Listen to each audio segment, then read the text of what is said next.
വാഗമണ്ണിൽ അപൂർവ ജൈവ വൈവിധ്യങ്ങളാൽ സമ്പന്നമായ 70 ഏക്കർ മലനിരകൾ റവന്യൂ ഉദ്യോഗസ്ഥർ രഹസ്യമായി പതിച്ചു നൽകി.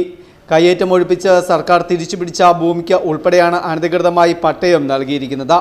ഇടുക്കി ജില്ലയ്ക്ക് പുറത്തുനിന്നുള്ളവരുടെ പേരിലാണ് വാഗമണ്ണിൽ വിലാസം രേഖപ്പെടുത്തിയാണ് പട്ടയങ്ങൾ വിതരണം ചെയ്തിരിക്കുന്നത്. പട്ടയം നൽകുമ്പോൾ പാലിക്കേണ്ട മാനദണ്ഡങ്ങൾ ലംഘിച്ചായിരുന്നു പട്ടയ വിതരണം. 2021 മുതൽ ഇവിടെ പുൽമേടുകൾക്ക് പട്ടയങ്ങൾ നൽകിയിട്ടുണ്ട്. പതിച്ചു നൽകിയ സ്ഥലങ്ങളിൽ ഇതുവരെ ഒരു തരത്തിലുമുള്ള കൃഷിയും ചെയ്തിട്ടില്ല.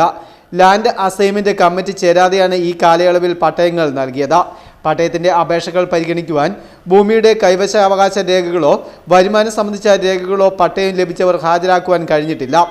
കൂടാതെ പട്ടയം നൽകേണ്ടവരുടെ പട്ടിക തയ്യാറാക്കി കളക്ടറേറ്റിൽ സമർപ്പിച്ച് അംഗീകാരം തേടുകയും ചെയ്തിട്ടില്ല.